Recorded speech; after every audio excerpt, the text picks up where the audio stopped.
Hello, this is Chris Brett from Eurogamer, and today we're going to look at the new race that's just being introduced to Total War Warhammer. As you can see here, it is the Beastmen, and they're coming as of tomorrow, the 28th of July, with the Call of the Beastmen DLC.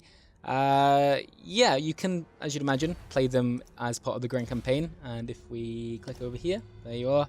You can see that their starting location is in the southwest of the Grand Campaign map, and I think that's actually going to be sort of interesting even if you're not playing as them. If you're playing as one of the other factions, that part of the map needs a real contender, I think, and so hopefully the Beastmen will provide that. And as you can see, there are two legendary lords. You've got Khazrak the One-Eye, who I believe is the bigger of the two in terms of importance within Warhammer Fantasy lore, and Malagor the Dark Omen, so melee champion and magic user.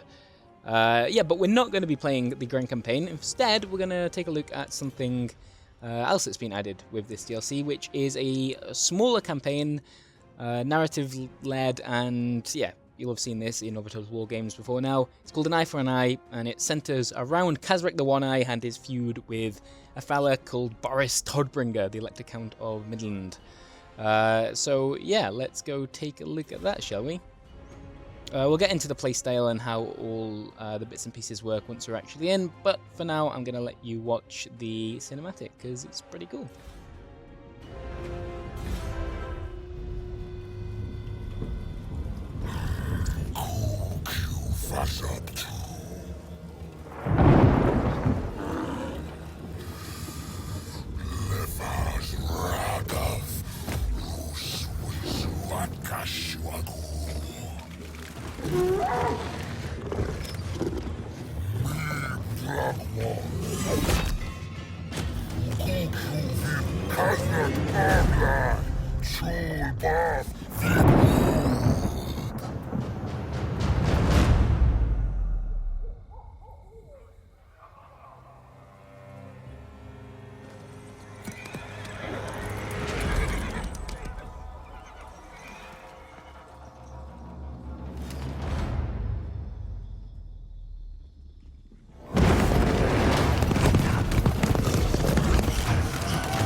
Alright, so here we are.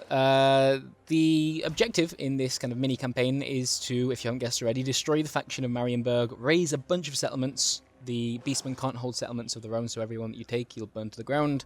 Earn a bunch of favour along the way, but specifically from raiding. Favour is the resource that we'll need to spend on pretty much everything.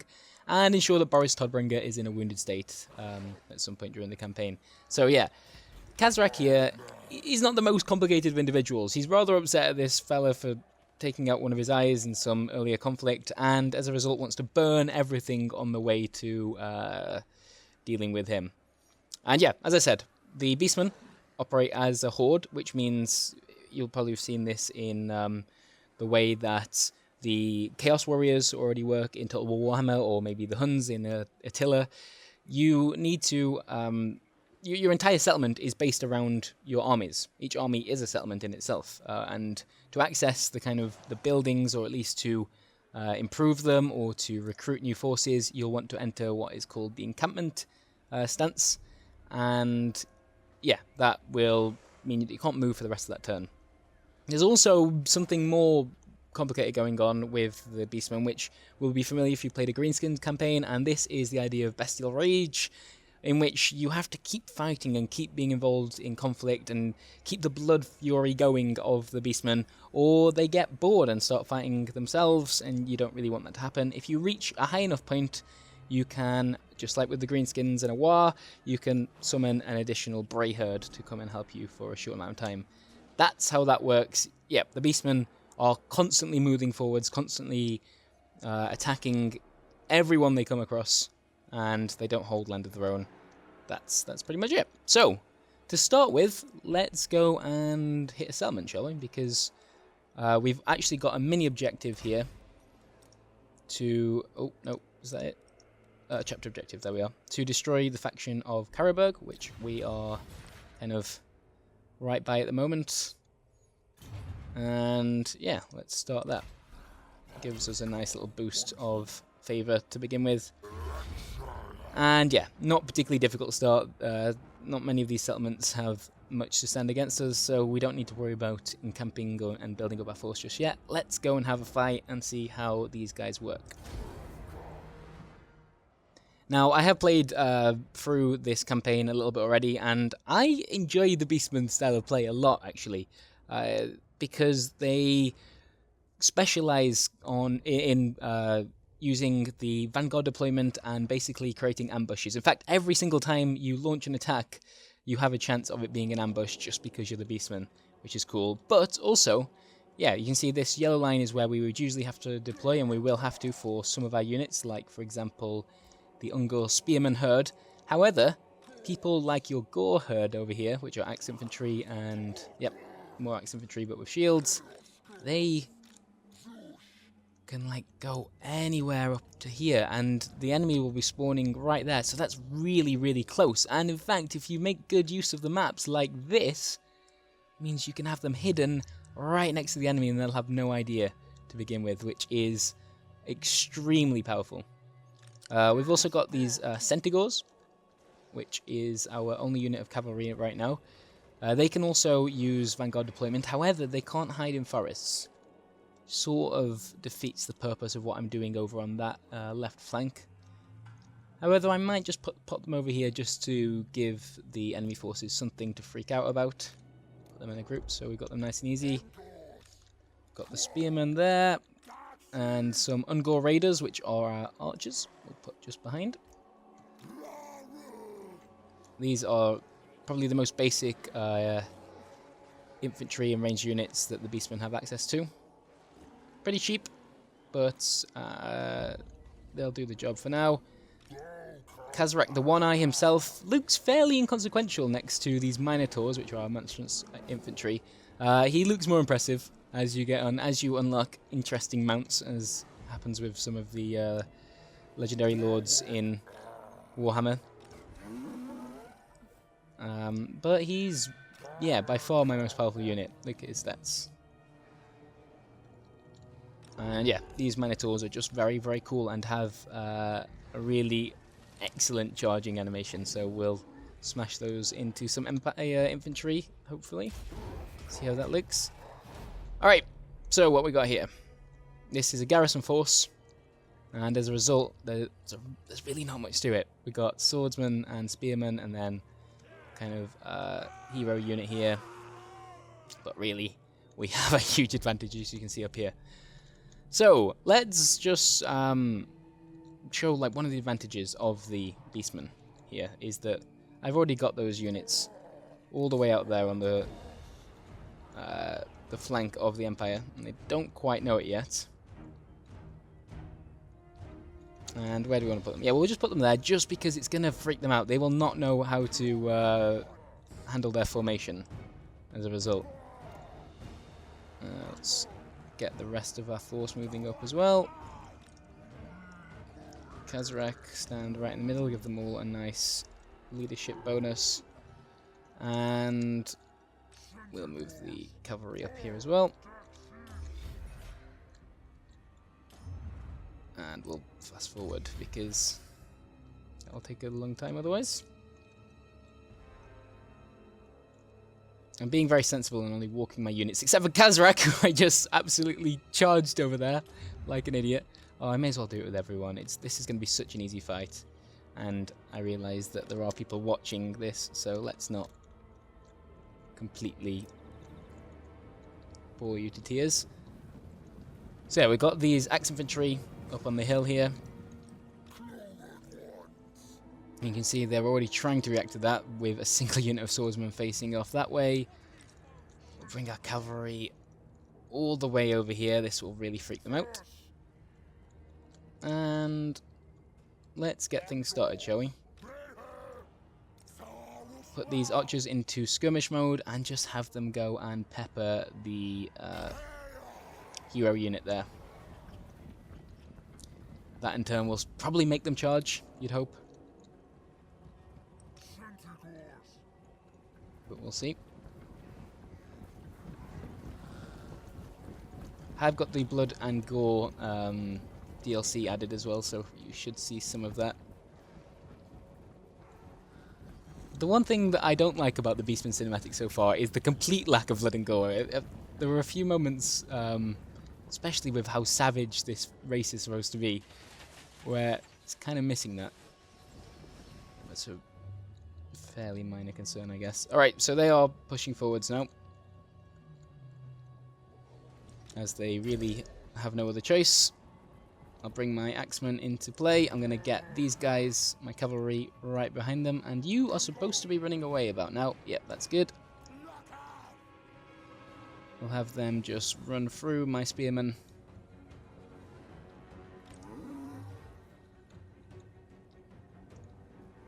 And we'll see how this plays out. Okay. So, okay, we've got the hero unit coming towards my Minotaurs there. We'll just charge my spearmen in, I think. And get Kazrak the One-Eye into combat with their hero unit, just so we can... probably going to have a better chance of hopefully landing the killing blow. If we charge the axe infantry into the spearmen rather than the swordsman, that lets my cavalry do that. And they'll just enjoy that a little bit more, I think. And that is pretty much everything. I'm going to stop firing now with my archers because we're winning this and I don't want to hurt my own troops. And man, come on, axe infantry, you can make it. You'll get there before the end of the fight. Crush the Minotaurs into there. Look at that! Oh! Looks brilliant. And the axe infantry finally arrive. That is really the strength of the Beastmen, and I haven't shown it very well. Like, the fact that they can have these ridiculous positions, and you just never really let the enemy set up the formations they want to. That's the beauty of them, and yeah, by the time axe infantry actually arrived, we'd already won. So yeah, let's maybe try and fight a slightly more substantial battle than that. And yeah, very few losses. That was really good for us. 22 losses as opposed to 121. And look, it looks like the Minotaur's got a huge amount of the kills, as did the cavalry with that charge into the back right at the end. And we get some favour from winning a fight, 280. We get a banner of Outrage, which we'll be able to use in fights. Kazrak gets an additional rank, and now you get this choice. So you can either raise and defile the settlement, both options destroy it completely, which add Chaos Corruption to the local area. The Beastmen are a Chaos race, so that has the usual effects that you might have seen with the Chaos Warriors.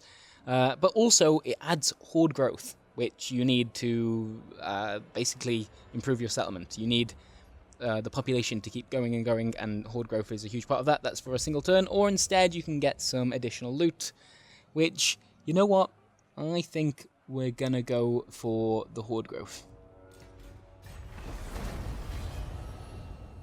And there's the banner we mentioned. Yeah, so you can see up here, we're now getting 9 growth this turn, and yeah, once we get to 20 we'll have another population surplus.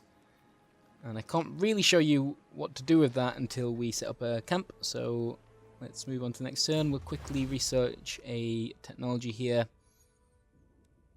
All the research reduces the speed at which you research in the future, as you can see at the bottom there, unless you spend a bunch of favour on the Seed of Hate, which kind of counteracts that. We don't need to do that quite yet.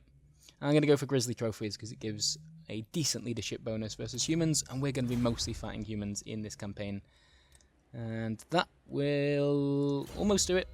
We'll get our skill for Kazrak. I'm going to go down the sort of leadership ability tree, as opposed to things on the campaign map or making the unit itself, Khazrak, better on the battlefield. I like the leadership stuff because it makes my entire army better, and it just seems like the right thing to do with Legendary Lord right now. And yeah, so that gives a +5 leadership effect to his aura. Everyone around Khazrak will be better as a result. Seems smart. It's not the sexy decision. Making Khazrak an absolute beast on the battlefield is obviously the one that probably looks the coolest. But sometimes you gotta play smart. Okay, so you can see an army has just planted themselves into this settlement over here, probably to defend from me. If I just move forwards just a tad, close enough to be able to attack the next turn, we can go into Encampment, which will replenish any units that I've lost, which is good. And also we can start looking at buildings. Now, we're going to have to improve our main Warherd building here just to make any kind of improvements in the long run. So we'll send that to rank 2. Adds Horde Growth and Chaos Corruption in the local area, those are both very, very useful. Can't do anything with my sort of main barracks yet because my settlement isn't at rank 2. But we can build a den here, which will allow us to recruit Chaos War Hounds, which are extremely useful units, and hopefully I'm going to be able to show how those work, because they're well good. And interestingly, the human forces decided to leave their settlement there, which makes it a very easy target now. But you know what? Yeah, I'm going to get a couple of units of Chaos War Hounds just to show you how they work. And yeah, every turn that we stay in a settlement and don't, move forwards and start trying to attack other forces, we're losing Bestial Rage. That can be a problem. You can only do this for so long, but I think we can afford one more turn somehow.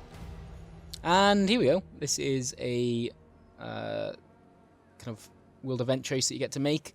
The Runer's powers take grim pleasure in your endeavours. In their dark mirth, they grant a boon. Which of their gifts will you choose? Now, I'm going to get a free hero here, which is really cool. I can go for the Bray Shaman, which is the magic caster. Not the Legendary Lord we mentioned before, but sort of a more basic version of him, I guess. Or Gorbel, which is a huge Minotaur and just looks way cooler, so I'm going to go for that. Sorry.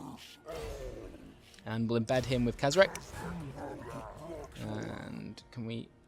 I'm not sure if the wiki isn't actually open here because I'm playing this pre-release. But yeah, there he is. Rageheart. Kugru, Rageheart, the Gorbel. Looks way more impressive than Khazrak right now, actually. Until Khazrak gets into some of these things up here. Most importantly, the Razagor Chariot. Available at rank 15. That's when he starts looking a little more impressive on the battlefield, I think. And yeah, we're going to go back to our normal stance, which you can see here as Beastmen Ambushed, which means every time we attack another Thors, there's a chance that we ambush them instead of a normal battle. Which is just a pretty cool thing to have at all times. And we'll go in to attack this settlement, which has such a small force. I'm going to auto-complete this one, and I want to do a proper battle. We lost 36 units. As opposed to 300 there. And we're looking a little bit short on cash, so yeah, we'll go for loot and raise this time. And Khazrak gets a new pendant, which is nice. That gives a plus 58 melee attack and plus 24% speed. That's pretty cool. Now, that other army sort of wandered off in this direction, didn't they? So let's go and have a look there next turn. Let's see. Yeah, we'll improve the melee attack for the Herd and Spearmen.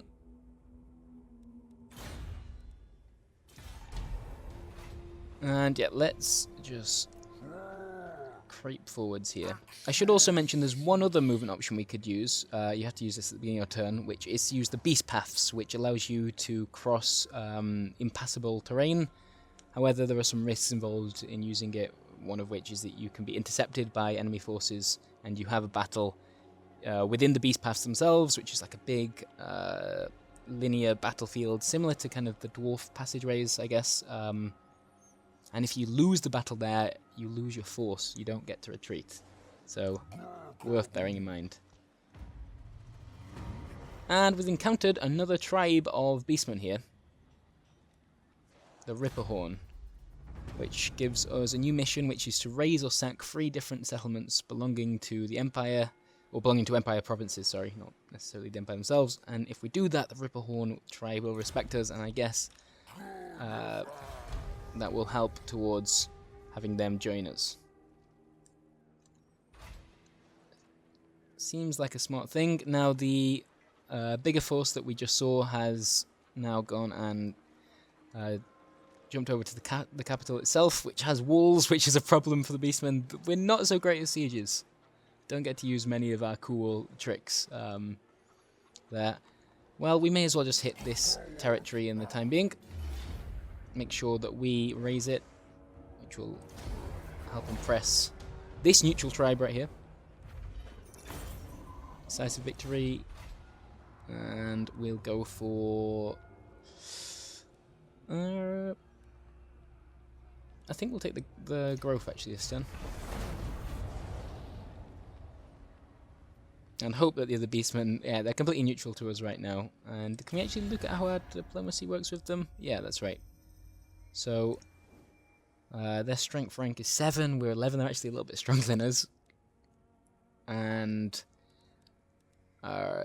yeah, we are just a neutral relationship at the moment. We'll see if we can convince them otherwise. A couple of skill points to add. I'm going to go for more melee attack, and also this gives a charge bonus now to those Ongol units. And I think for my big Gorball, I'm just going to make him really cool at fighting, because that's more interesting. Alright, fair enough. Okay, let's go and set up a siege over here.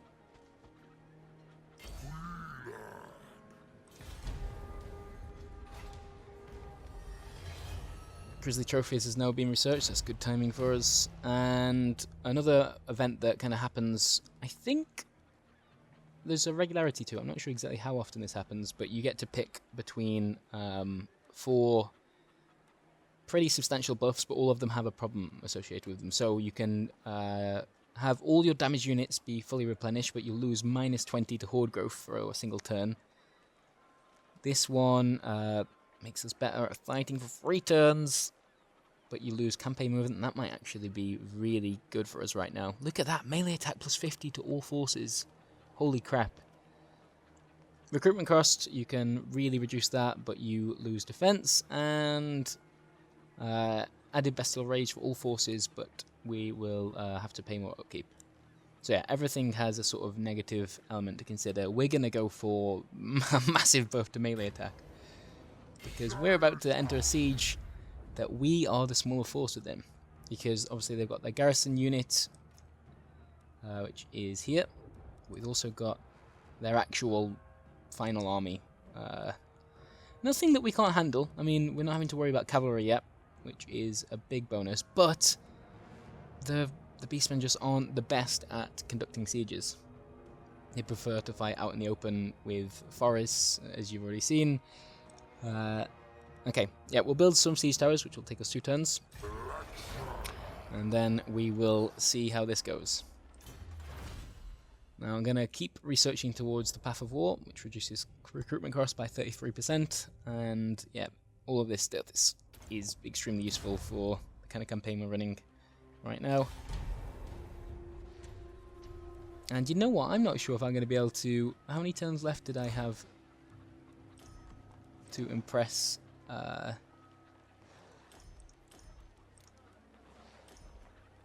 I'm not sure where it is now.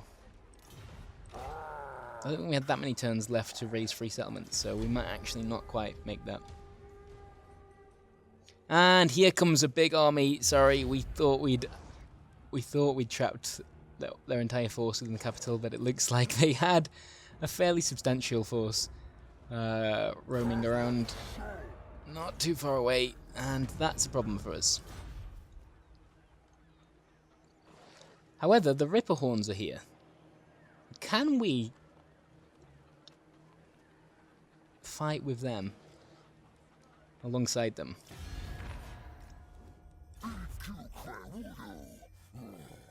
We can't actually set up any kind of alliance because they're stronger than us and they don't like us that much. Oh, I don't really like this setup. In fact, if we were to attack, say, Ludwig here, can we attack him without any of the others? No. And the Ripper Horns don't want to get involved. Yep, we're going to have to back out of that. That is a shame.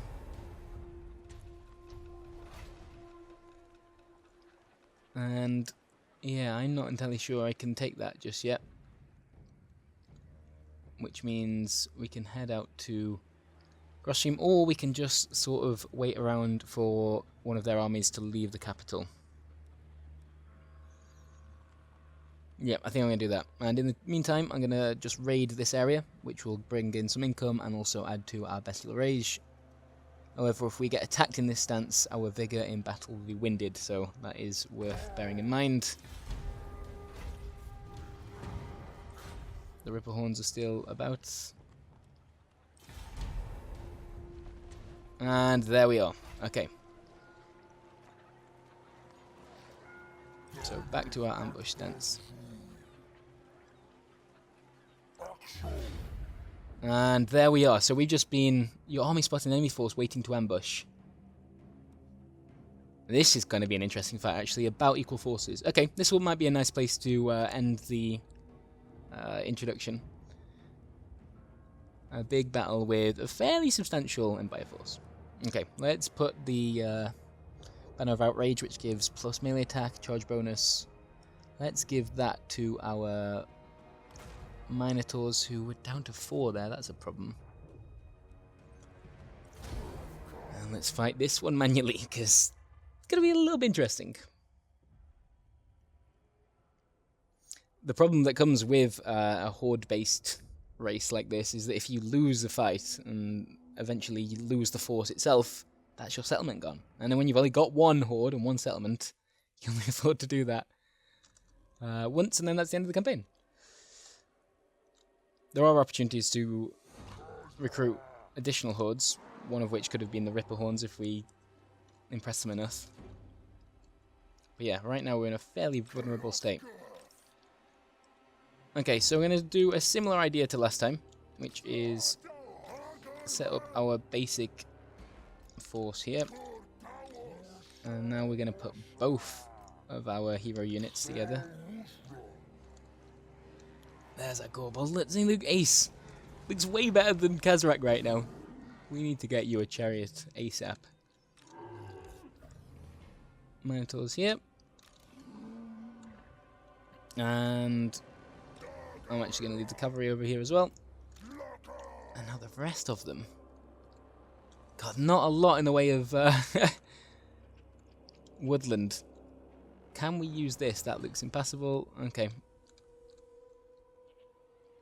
So not a great spot, really, for setting up the ambush that I want to do. Which is with these War Hounds over here. Oh, where can I put them? I want to be able to... In fact, can we hide behind anything?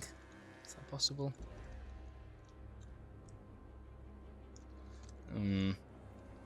Let's hope that if they're on the other side of that hill, they won't be able to see them. And actually, you know what? Even if they do, it'll be a useful distraction for us. But I want to show you what the War Hounds can do if they're left to assault the flanks of an enemy, because it's pretty great.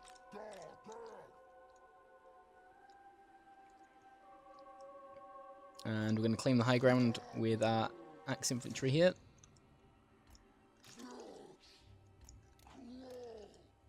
Like so. And I think that's us ready. Okay. So, Empire Force looks like this. We've got the Ludwig, who is their lord.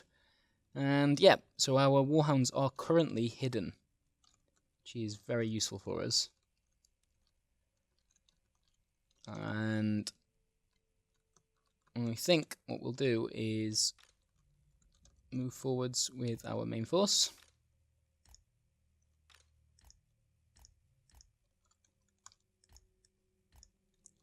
I don't know why that's not letting me put them there. That's weird. There we are.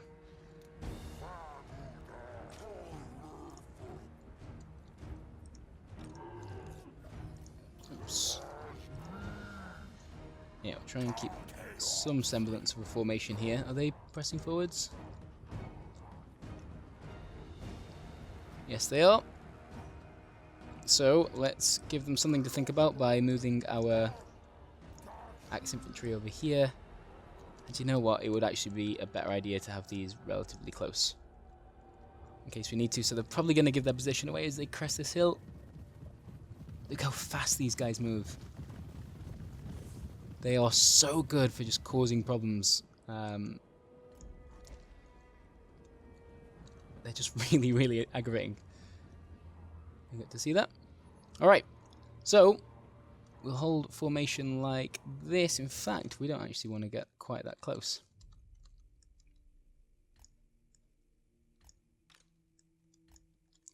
Like that. Nope, you want to be there, I think. And put the archers just behind. So we're going to be in range to be able to fire before too long. In fact, that looks like what they're doing right now. So we're going to press forwards once again in skirmish mode and just annoy their crossbowmen. And hopefully that will encourage the Empire to charge our forces, at which point they're in a lot of trouble. Yep, that's what's happening.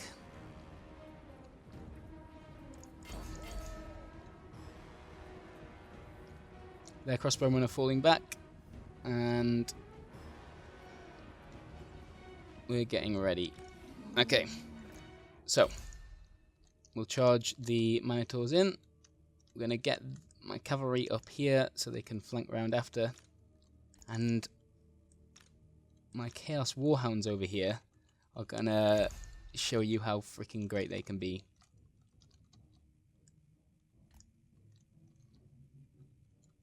And let's get the spearmen into combat as well. And then I'm going to send Kazrak in to do kind of a 1v1 with Ludwig over here. And then let's send our big fella just straight into those guys.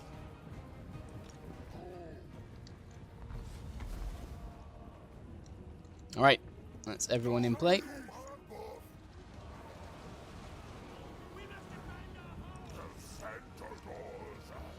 Okay, and now we're going to get 1 Chaos War Hounds for each of those crossbowman units, and they will just dissolve. It's going to be good. Alright, let's make sure we hit from behind. And this is really, as I said, the strength of the Beastmen, the fact that they just couldn't get a formation that defends from all of these angles. And now they're in loads of trouble, and these crossbowmen are just going to die. They're not going to be able to do anything. Just because I have a couple of cheap but very fast units. Okay, one of our spearmen has fallen back there. We are losing Minotaurs. Oh no! Didn't need that to happen. But my cavalry has just smashed into the back of those guys, and let's just finish up with those crossbowmen. Oh, Bogle! Gorball, I don't know what you're called again, but that looked very, very cool.